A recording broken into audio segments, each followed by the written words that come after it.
Bonjour à tous et bienvenue pour cette troisième édition du cycle télétravail que nous organisons en partenariat avec notre membre, la société Télétravail Durable. Alors aujourd'hui, un sujet sur la gestion à distance de ces relations lorsqu'on est en télétravail. Alors quand on parle des relations, ce sont naturellement les relations extérieures, les clients, les partenaires, mais aussi les relations à l'interne de l'entreprise, qui peuvent être les collaborateurs ou bien les équipes de projet qu'on a animées.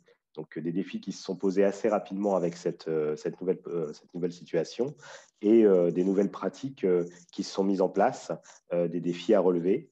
Et aujourd'hui, avec nous, deux intervenants pour en parler, pour évoquer ces pistes de bonnes pratiques pour éviter aussi les habitudes qui sont parfois un petit peu mauvaises et qu'il faudrait oublier.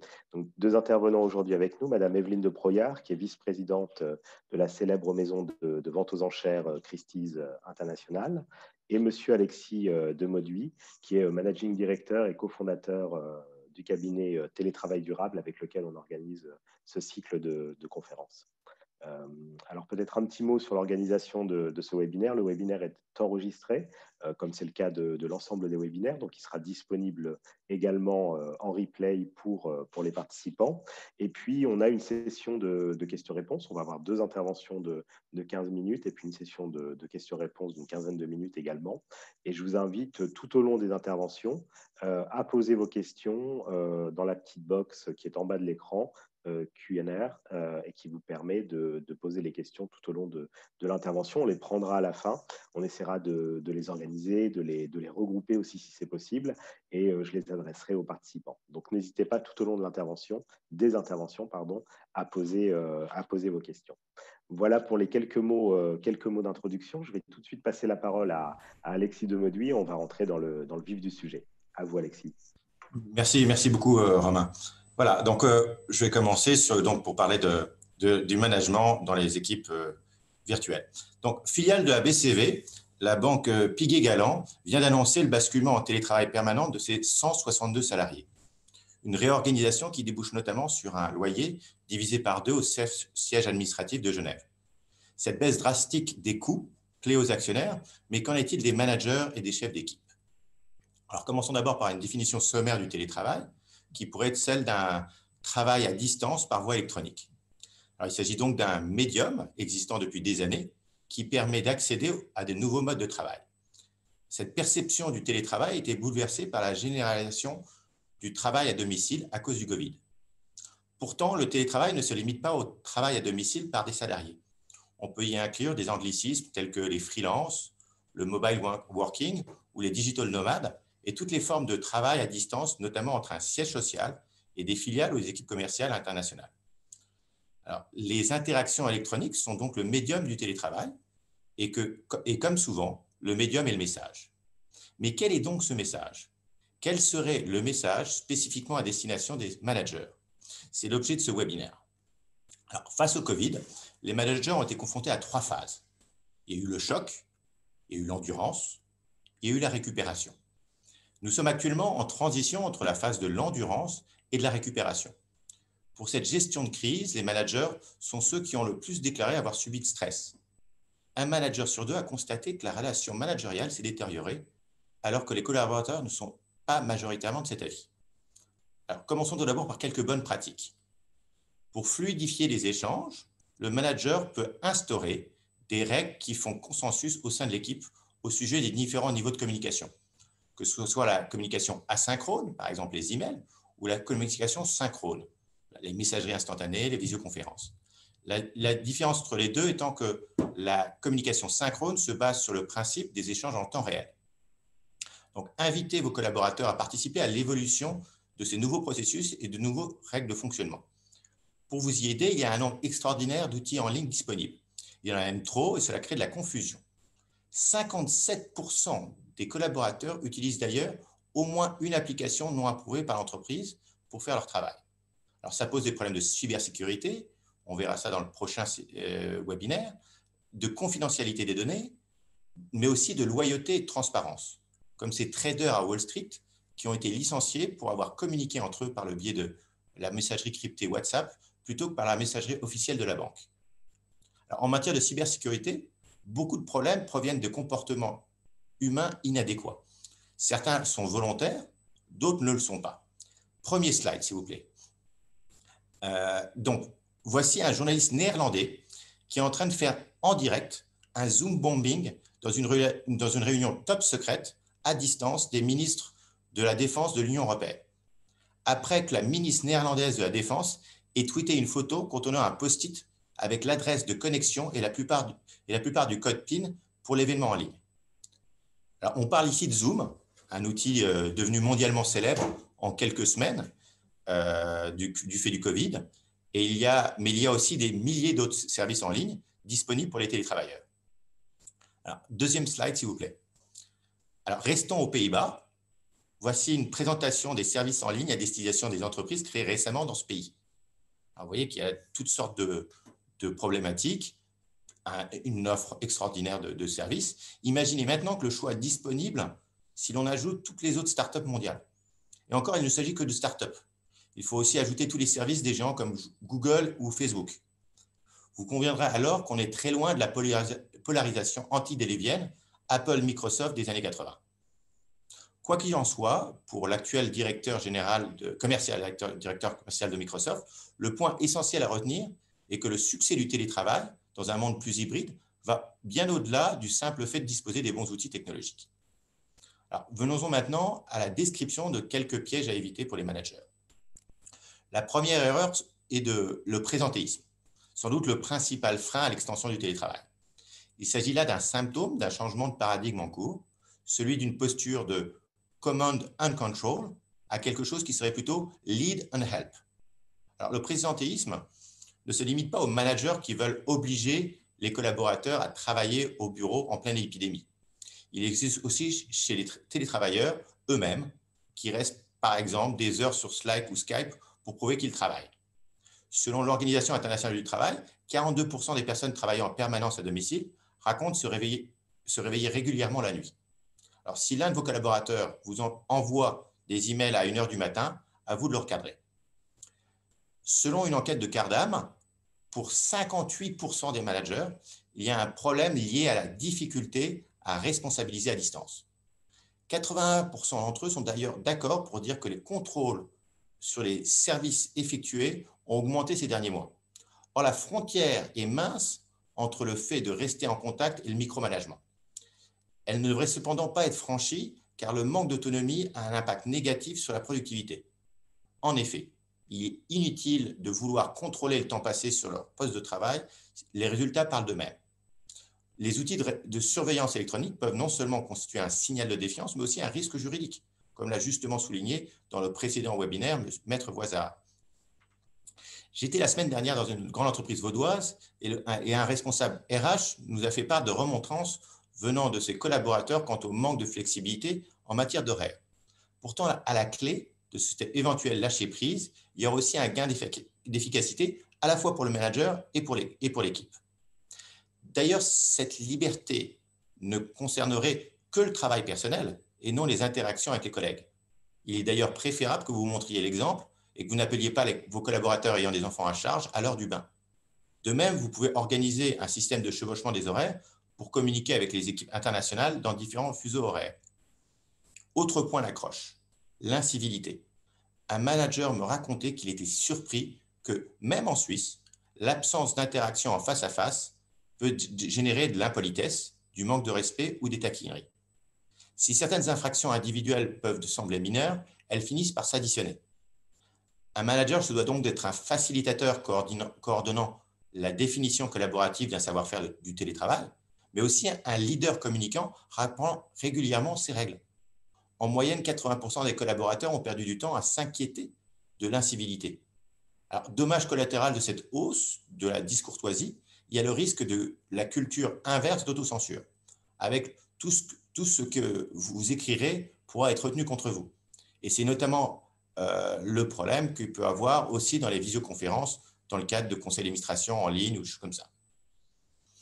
Alors, pour ce qui est des réunions virtuelles d'équipe, il s'agit de trouver le juste milieu entre professionnalisme et affabilité. Invitez uniquement les personnes concernées par la réunion pour éviter les prises de parole trop nombreuses et les collègues peu concentrés. Il est aussi conseillé de réduire de moitié le temps de réunion pour les remplacer par des micro-réunions moins formelles et avec un ordre du jour plus précis. Un manager m'a un jour remercié de lui avoir suggéré, malgré sa réticence initiale, de proposer de temps à autre des réunions sans lui. Rappelez-vous et rappelez à vos collègues de mettre leur micro en muet lorsqu'ils ne parlent pas et veillez à ce que l'on ne se coupe pas trop la parole. À l'inverse, il faudra apprivoiser les silences pour éviter qu'ils génèrent un bruit blanc anxiogène. Veuillez enfin à bien clôturer une réunion à distance. Proposez de mesurer l'efficacité de chaque réunion sur une échelle de 1 à 10 par rapport à la quantité de temps investi. C'est très utile pour limiter la réunionnite. Alors, selon PwC, près de 60% des répondants ont déclaré qu'ils aimeraient avoir un retour d'information quotidien ou hebdomadaire, un chiffre qui est passé à 72% pour les collaborateurs de moins de 30 ans. Alors, toutes les équipes ont leur spécificité en termes de communication, mais vous pouvez envisager par exemple une réunion quotidienne au sein de chaque équipe, rapide, moins de 10 minutes, juste pour dire bonjour et sentir que vous êtes en contact et pour vous assurer que rien n'empêche chaque personne d'atteindre ses objectifs. Une réunion hebdomadaire aussi peut être prévue au sein d'une équipe ou alors des réunions hebdomadaires en tête-à-tête avec un chef d'équipe et certains collaborateurs. Alors, pour beaucoup de réunions, on privilégie la vidéoconférence car cela permet de conserver la capacité à observer la communication non verbale, mais aussi d'inciter les participants à préparer ce moment d'échange et enfin d'encourager les participants à mener la réunion à partir d'un endroit calme et adapté. Alors, plusieurs points de vigilance néanmoins. Attention au côté intrusif de la vidéoconférence, mais aussi à une nouvelle forme d'indigestion appelée infobésité. En cas d'indigestion, vous pouvez troquer certaines vidéoconférences ou emails par de simples appels téléphoniques, comme l'avait justement suggéré le docteur Millier. Alors, il est par ailleurs recommandé de convenir avec vos équipes de nouvelles routines. Alors, certains managers se disent que leurs collaborateurs les contacteront en cas de difficulté. En fait, beaucoup d'entre eux ne décideront jamais de soulever un problème par eux-mêmes. Prenez les devants et le pouls de vos collaborateurs pour détecter les signaux faibles. Pour ce faire, 2 recommandations. Faites régulièrement des tournées virtuelles pour contacter les employés en tête-à-tête. Donnez à toute votre équipe un même jour de congé pour leur permettre de se déconnecter tous en même temps. Pour parvenir à des résultats satisfaisants, il faut non seulement informer, mais aussi former. À titre d'exemple, nous formons chez certains de nos clients des ambassadeurs télétravail, dont le rôle est de devenir des référents télétravail pour leurs collègues. Et ça, c'est valable dans tous les départements de l'entreprise. On peut prendre quelqu'un qui est en RH, dans le département informatique. Alors, selon Malkoff-Médéric, 56% des collaborateurs pensent que les managers devraient mettre à jour leurs compétences pour soutenir une équipe à distance. Alors, formez donc vos chefs d'équipe aux meilleures pratiques et pas seulement à l'animation des vidéoconférences. Le télétravail est un changement de paradigme qui bouleverse des aspects très divers des pratiques managériales. Alors, en conclusion, dans le contexte de la crise sanitaire actuelle, 4 dimensions managériales sont particulièrement nécessaires pour renforcer l'engagement et la motivation des équipes. Premièrement, donner du sens, comme l'avait expliqué Rida Messabi dans le premier webinaire. Deuxièmement, manager par objectif. Troisièmement, faire des feedbacks réguliers. Et quatrièmement, donner de la reconnaissance. Alors, pour y parvenir, un manager a alors besoin des 4 C. Les 4 C sont clarté, connexion, collaboration et compassion. Clarté dans vos décisions pour vous assurer que toute l'équipe a bien compris les enjeux. Connexion, c'est communiquer avec les outils adéquats aux circonstances. Collaboration, ça veut dire établissez des règles concernant la communication au sein de l'équipe. Et enfin, compassion, ça veut dire rester proche de vos équipes et repérer les signaux faibles en cas d'émergence de problème. Merci Alexis, j'espère que vous m'entendez. Oui, je vous entends très bien. Merci Alexis de m'avoir invité à vous faire partager l'expérience d'une maison de vente aux enchères qui s'est mise au télétravail d'une façon assez forcée, puisque vous pouvez imaginer que notre activité qui consiste à organiser des ventes aux enchères publiques avec des expositions publiques et des gens qui viennent les regarder, et en amont de ça, de trouver des objets à vendre, c'est-à-dire de sillonner le monde, de rencontrer des clients pour essayer de trouver des œuvres à mettre dans nos ventes, ne rime pas forcément avec confinement et télétravail. Mais nous avons été forcés, comme toutes les entreprises quasiment du monde entier, mi-mars, de retourner cette situation et de nous retrouver tous chez nous. Il faut dire que nous sommes une société internationale avec 46 bureaux dans le monde entier et que l'organisation de la maison fait que dans chaque département d'art, il se trouve des spécialistes qui sont eux-mêmes répartis sur tous les continents du monde, essentiellement Londres, Hong Kong, Paris, Genève et New York. Donc, la communication est une chose vitale dans notre entreprise et nous étions très habitués depuis toujours à avoir des réunions téléphoniques à toutes sortes d'échelles, allant de 5 personnes à 30. Donc, la communication est absolument fondamentale parce que il faut savoir aussi que l'organisation d'une vente, si je prends l'exemple, par exemple, des ventes de montres et de bijoux de Genève, à Genève, nous avons une équipe qui monte des ventes de bijoux et une équipe qui monte des ventes de montres, mais elle le fait avec l'aide des équipes de tous les pays. Donc, nous sommes obligés de communiquer très souvent. Ce qui a changé avec la mise en place du télétravail mi-mars, c'est que plutôt que de se téléphoner, on ne pouvait plus organiser de réunions téléphoniques, on a adapté les vidéoconférences par Teams, qui a été l'application choisie par la maison.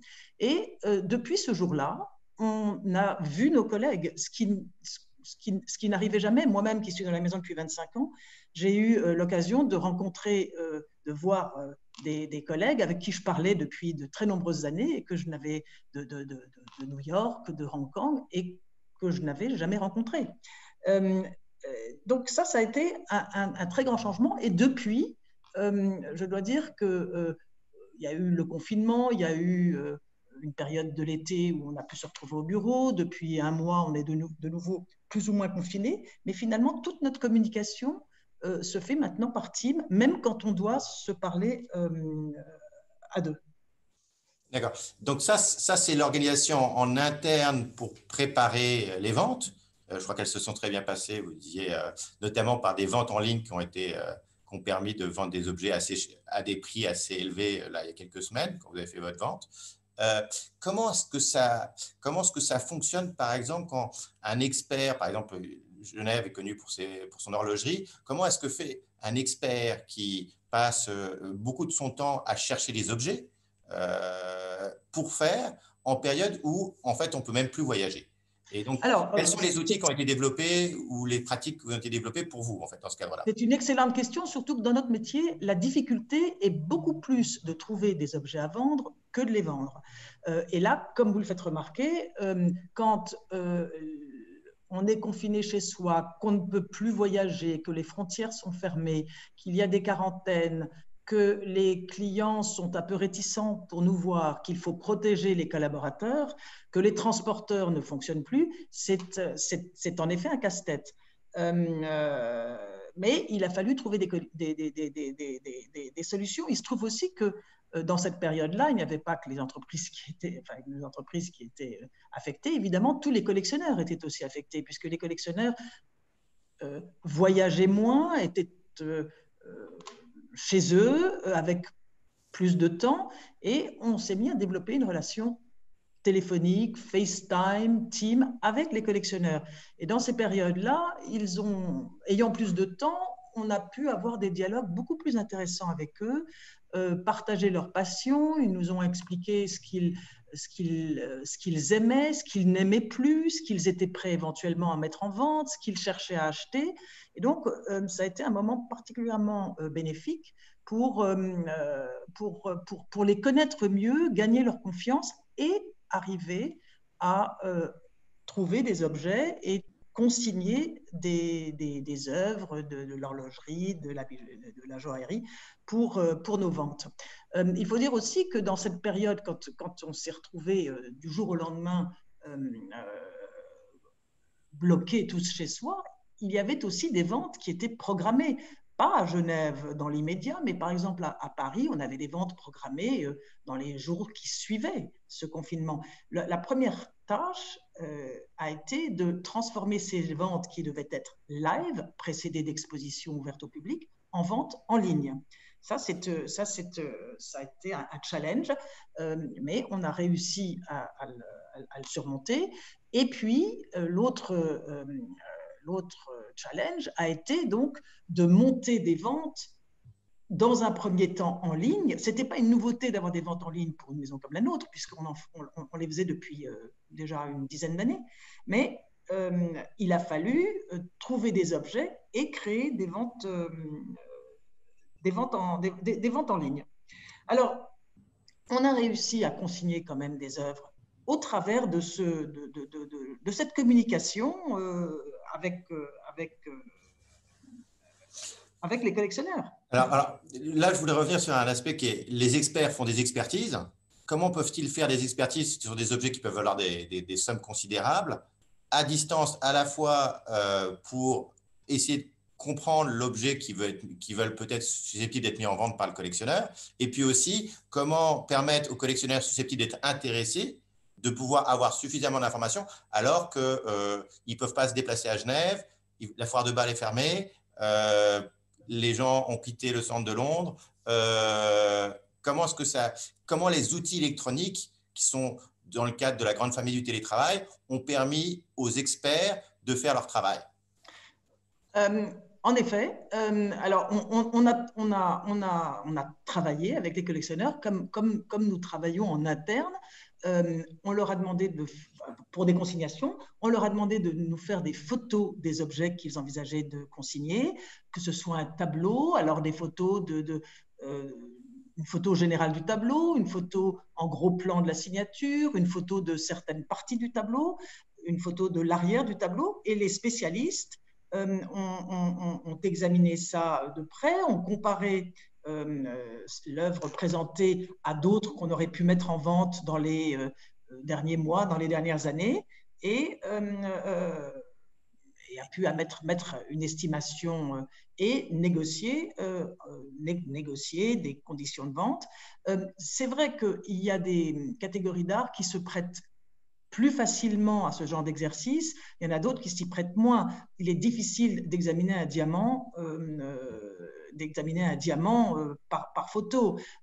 Alors, il y a certains cas où le collectionneur a un certificat.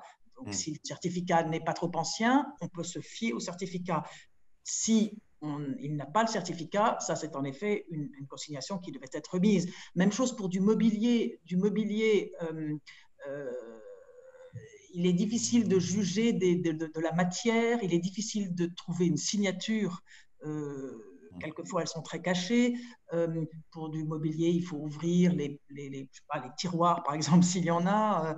Il faut retourner le meuble. Donc, c'est des choses que forcément les collectionneurs ne peuvent pas faire. Donc, il y a certaines catégories d'art pour lesquelles c'était plus compliqué, mais on y est arrivé. On y est arrivé.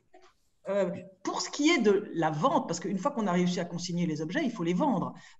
Dans ces périodes-là, par exemple, il y a 3 semaines, on a tenu nos ventes de Genève. On pensait pouvoir tenir une exposition et une vente publique. Et puis, les mesures sanitaires ont fait qu'il a été exclu d'organiser une exposition puisqu'on ne pouvait pas avoir de rassemblement de plus de 5 personnes. Donc, qu'a-t-on fait ? On a d'autant plus travaillé là aussi avec FaceTime, avec des vidéos pour les ventes de joaillerie et d'horlogerie. Nos collègues ont servi de modèle, ont porté les colliers, porté les boucles d'oreilles pour que les acheteurs puissent se rendre compte d'une couleur, d'une taille de bijoux, de montres, la proportion. On a fait davantage de photos. Tout ça nous a donné a pris évidemment beaucoup plus de temps, beaucoup plus de travail pour nous, mais finalement a renforcé aussi la confiance que les gens pouvaient avoir en nous. Pour la vente elle-même, ça aussi est un exercice nouveau, puisque la vente s'est tenue ce qu'on appelle à huis clos, c'est-à-dire que dans la salle de vente, il y avait un commissaire-priseur, il y avait quelques collègues qui étaient au téléphone avec les collectionneurs pour enchérir, et puis il y avait l'écran sur lequel apparaissaient les enchères des collectionneurs qui enchérissaient par Internet. D'accord.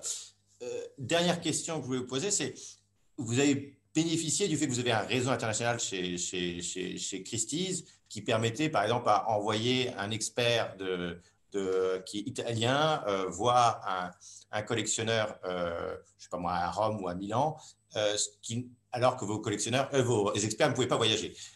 Maintenant, ce qui m'intéresse, c'est que comme vous êtes un groupe international, est-ce que c'est décidé le processus du télétravail, c'est décidé de façon organisée au niveau du groupe, ou est-ce que fonctionnement, c'est plus au niveau des équipes et au niveau des pays que finalement, en fait, les choses se sont décidées de façon un peu pragmatique, en fait? Alors bon, forcément, on n'était pas tous au même pas parce que les pays ne sont pas tous au même pas pour la pandémie. Donc, on a été très confinés, puis ensuite déconfinés, et puis aujourd'hui, on est une forte recommandation de télétravail depuis quelques semaines, et à mon avis pour encore quelques semaines, avec au bureau strictement présent les gens qui doivent regarder les objets. Parce que vous voyez, un métier comme par exemple celui de catalogueur ne peut pas se faire de la maison. Quand vous êtes catalogueur, vous préparez un catalogue avec des objets, vous devez être devant les objets, vous devez avoir accès à la littérature, vous devez retourner l'objet sous toutes ses coutures. Il est impossible de travailler de la maison. Je dirais que chaque pays établit ses règles. Nous-mêmes, au sein du bureau de Genève, la communication a été établie, la règle de communication a été établie au bureau. On a quotidiennement des réunions avec notre équipe rapprochée, on a de façon hebdomadaire des réunions avec les managers du bureau, on a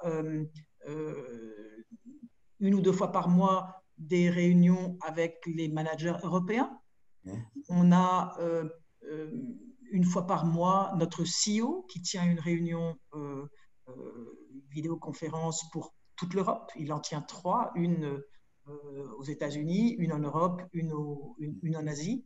Je ne dirais pas que c'est une règle, mais chaque fois qu'il faut communiquer, et on communique vraiment beaucoup, puisque c'est très important dans notre métier, voilà comment ça se passe.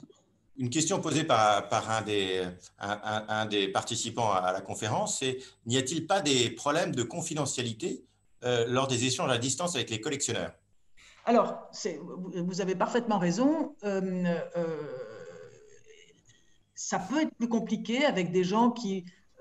de problèmes de confidentialité, non, mais enfin, parce que... en tout cas, pas avec les gens que nous connaissons bien. Mais il y a des gens qui sont beaucoup plus réticents à traiter effectivement par vidéoconférence, et avec cela, on attend de pouvoir les rencontrer quand les temps seront meilleurs. Aujourd'hui, on peut un tout petit peu voyager quand même, il y a les questions de quarantaine, mais on peut y arriver.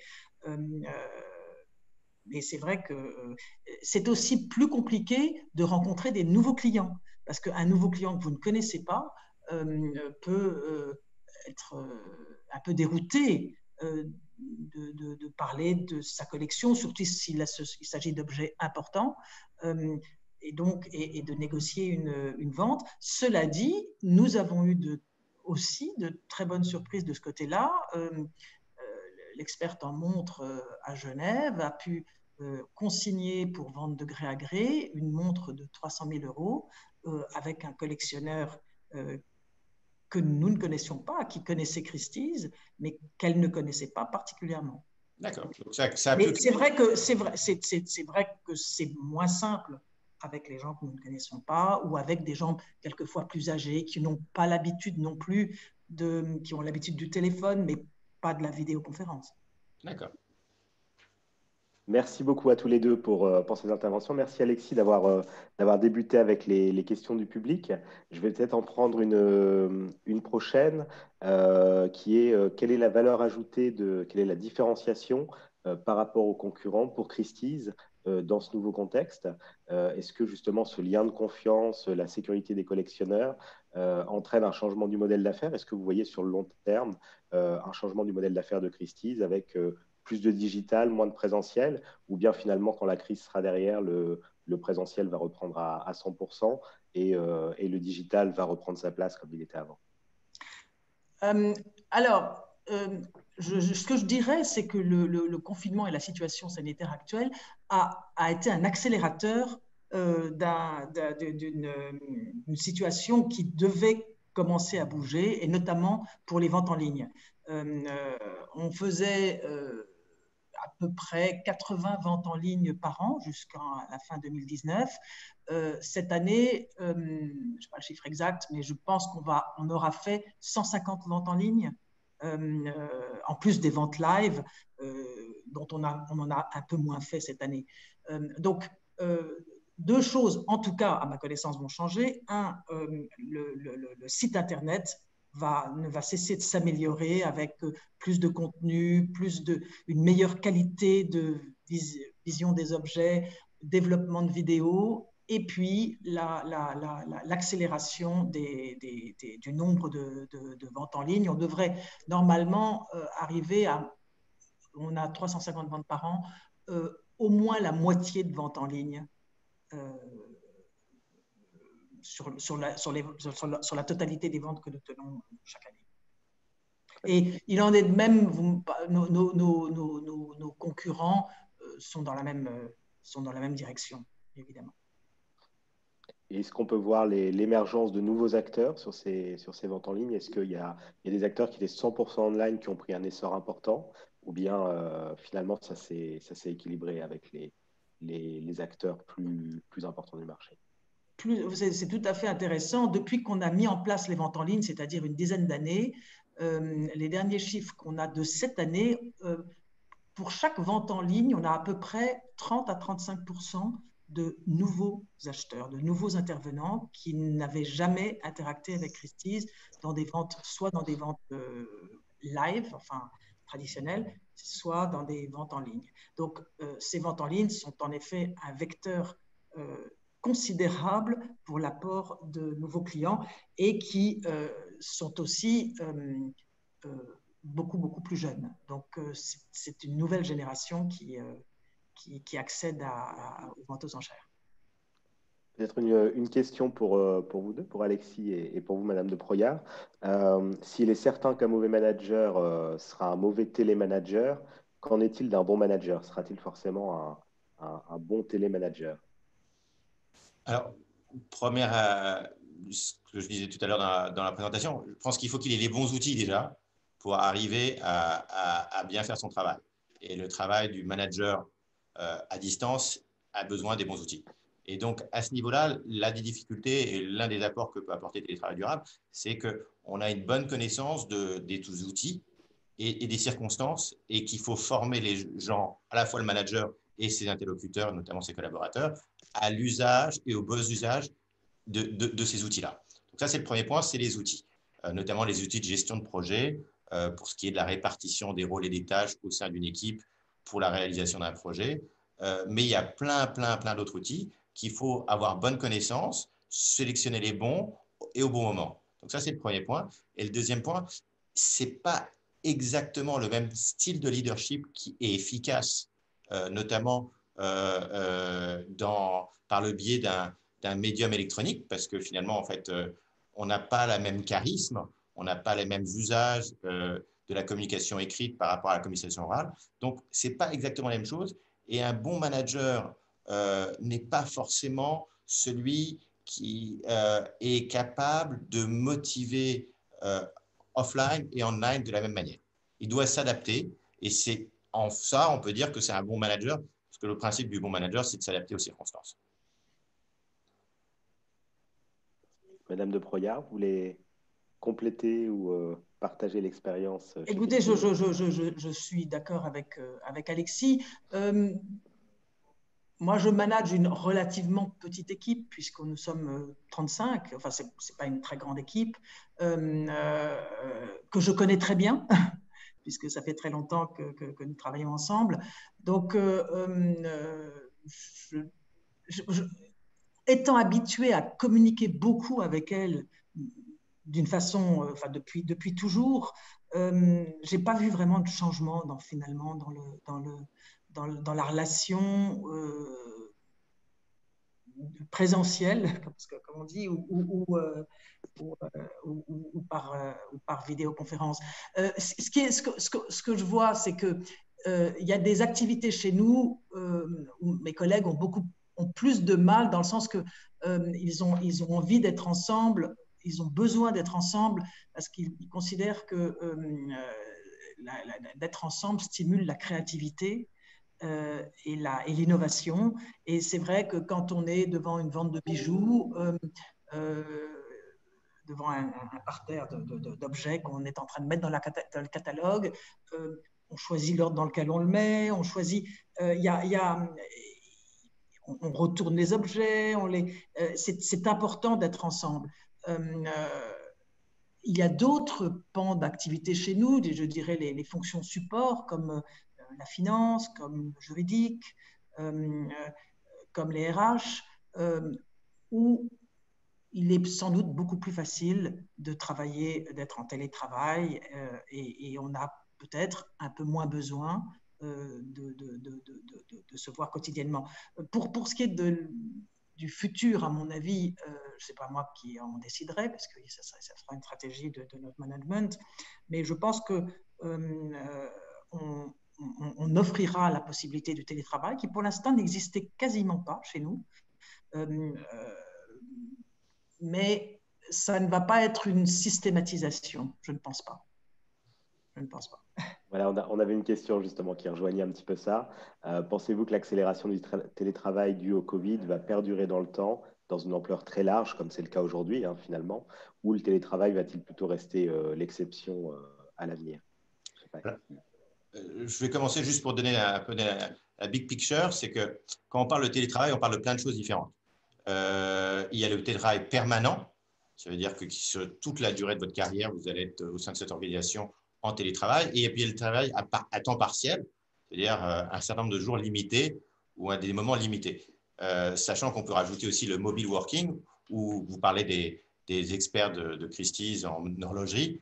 Vous m'aviez dit la statistique, c'était combien de temps passé en voyage? Un spécialiste passe à peu près pas loin de 60% de son temps hors de bureau, voilà, à voyager. En fait, ça, c'était du télétravail, entre guillemets, mobile working. Maintenant, est-ce que ça va rester une exception?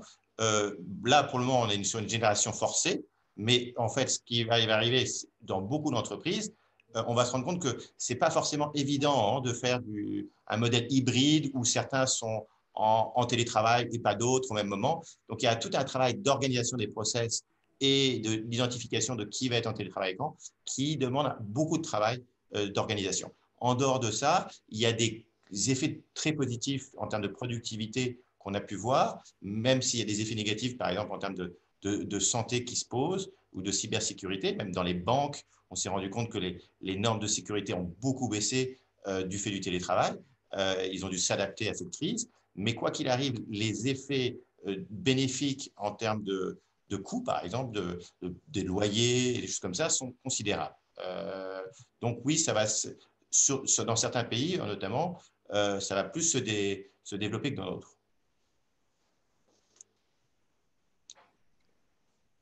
Je réponds là, voilà une question qui apparaît sur l'écran.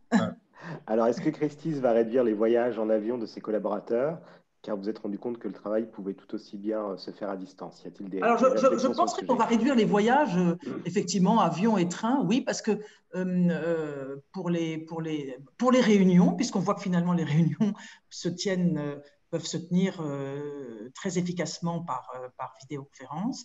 Et certains de mes collègues spécialistes me disaient finalement, il y a des gens avec qui il est très facile de négocier des affaires en vidéoconférence, et qu'il y aura très probablement moins de voyages. De la même façon, quand il y a une grande vente de tableaux, de bijoux, de joaillerie dans le monde, tous les spécialistes, ou quasiment tous, s'y retrouvaient. On se rend compte que ça sera plus forcément très nécessaire. Donc, on est dans une phase intermédiaire en ce moment, parce qu'on est encore très essentiellement confiné, si je puis dire. Mais je vois déjà les dernières ventes, les spécialistes qui avaient lieu à l'étranger, nos collègues n'y sont pas allés, tout simplement à cause des questions de quarantaine. Donc, il y aura certainement un grand changement à ce niveau-là. Merci. Une autre question sur la complexification des processus décisionnels. Est-ce que vous observez une complexification des processus décisionnels? Est-ce que finalement les décisions sont plus longues à prendre, plus difficiles à prendre lorsqu'on est en télétravail et lorsque les équipes ne peuvent pas nécessairement se réunir, ou bien ça reste fluide, ou ça reste comme d'habitude? Alors, je vais commencer. Sur la question de la complexification des process, c'est aussi une question de comment est-ce de ce que j'appelais l'infobésité, c'est-à-dire que les gens commencent à avoir beaucoup de messages et tout comme ça, et donc ça devient très difficile de savoir quand est-ce que la décision est prise et par quel process dans une équipe on arrive à savoir qui est à la responsabilité de quoi. À ce niveau-là, il faut faire attention de bien limiter le nombre d'informations écrites, de messages qu'on envoie à ce niveau-là pour arriver à mettre en place des process. Et après, la question, c'est au niveau de l'autonomie des équipes. Est-ce que c'est décidé par la directrice, par le CIO global? Est-ce que c'est le chef d'équipe qui va décider comment, au sein de son équipe, ça va s'organiser? C'est une question de flexibilité et de culture d'entreprise. Et en fait, c'est le télétravail qui va s'adapter à la culture d'entreprise et pas seulement la culture d'entreprise qui va s'adapter au télétravail. Merci Alexis. Madame de Broya, vous voulez compléter? En ce qui nous concerne, les décisions doivent, il y a beaucoup de décisions qui doivent être prises très rapidement. Et chez nous, justement, quand on est en train de négocier une affaire, si on a besoin d'une autorisation pour pouvoir donner un meilleur deal, ces décisions ont toujours dû être prises très rapidement, et ça n'a pas changé. La réactivité des gens qui doivent nous les autoriser, ou au contraire ne pas les autoriser, reste absolument identique. C'est un métier où les choses se font très vite, et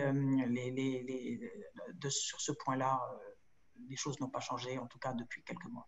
Donc il n'y a pas eu de frein dans les prises de décision. Non. Les prises de décision restent rapides. Non. Mais aussi parce qu'on est très habitué on était très habitué, on a toujours été très habitué à communiquer entre continents, on hésite, enfin, les choses devant se faire très vite, elles se passent souvent par téléphone et pas par email, vous voyez, quand on a besoin d'avoir avoir de latence dans les réponses. Oui, exactement. Écoutez, merci. On arrive un petit peu à la fin de ce webinaire. Moi, j'aurais peut-être une dernière question, peut-être pour vous, Madame Proyard, un peu triviale. Est-ce que vous avez prévu de réunir autour d'un système de visioconférence avec un concept particulier vos collaborateurs, en tout cas votre équipe ici à Genève, donc qui compte 35 personnes, dans un moment un petit peu privilégié avant les fêtes de fin d'année? Est-ce que ça fait partie du télémanagement finalement? La question est en train de se poser. On est en train de se poser la question de savoir si on... Je trouve un peu triste de faire ce genre de réunion, je dois dire, en vidéoconférence.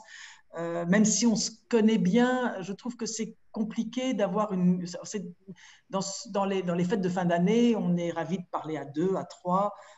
On n'a pas forcément envie d'avoir une personne qui parle devant les 29 autres. Et je ne suis pas sûre qu'on va le faire. je ne suis pas fait, je me demande si on ne va pas faire une fête d'été pour remplacer ça. L'un n'empêchant pas l'autre. Les choses se sont... Enfin, la décision n'est pas encore totalement prise. Ouais, je pense que c'est une question que beaucoup de managers se posent là maintenant, tout de suite à cette période. Je sais pas, Alexis, vous de votre côté, vous avez… En fait, c'est toujours pareil. Il y a plein d'outils en ligne qui existent. Il faut qui correspondent à des contextes différents et à des interactions différentes. Peut-être qu'on n'est pas obligé d'envisager la réunion de l'ensemble de l'équipe, mais on pourrait envisager des réunions qui sont dans la convivialité au sein de l'équipe horlogerie ou des experts ensemble par rapport aux autres pour créer justement cet effet de groupe plus limité pour éviter d'avoir 29 écrans et une seule personne qui parle où on a l'impression qu'on est au comité central de l'Union soviétique. Exactement. Alors, c'est peut-être ce qui va se passer, mais je sais que j'ai des collègues qui avaient organisé récemment une équipe, justement, une fondue par vidéoconférence. Il semblerait que ça avait été très convivial. Donc, peut-être qu'on va partir sur un projet similaire. On peut finir sur un fondu enchaîné, d'ailleurs. Très bien, merci beaucoup Madame de Proyard, merci beaucoup Alexis pour votre présence, vos interventions ce matin, vraiment très appréciées. Et puis je vous rappelle les prochaines séances. Alors pour le cycle télétravail, on se retrouvera encore à 2 reprises, le 10 et le 17 décembre. Le 17 décembre n'apparaît pas ici sur l'écran, mais il y aura bien une session le 16 décembre, voilà, il est sur l'écran. Et puis le 10 décembre prochain sur la cybersécurité. En fait, c'est le 17 décembre. Hein, oui, c'est le 17, c'est ça. Le 13, c'est l'implantation en Suisse. Donc, voilà, donc c'est le 17 décembre. Voilà, ouais. Je disais juste. Et puis entre deux, donc, nous aurons le Meet and Connect avec Nicolas de Lafortelle, le directeur associé chez Scyway, qui parlera de digitalisation. Donc ça, c'est un format en petit comité, une quinzaine de participants. Et puis également un Meet and Connect avec Christian Aveny, qui est Chief Business Officer chez Salt le 16 décembre.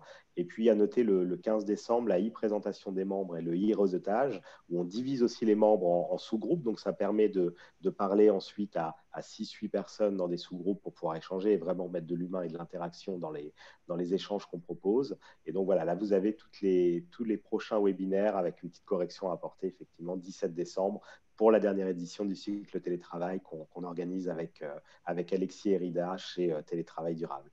Encore merci à tous les deux. Bonne journée à tous les participants et au plaisir de vous revoir bientôt. Merci beaucoup. Merci beaucoup. Bonne journée. Au revoir. Ouais.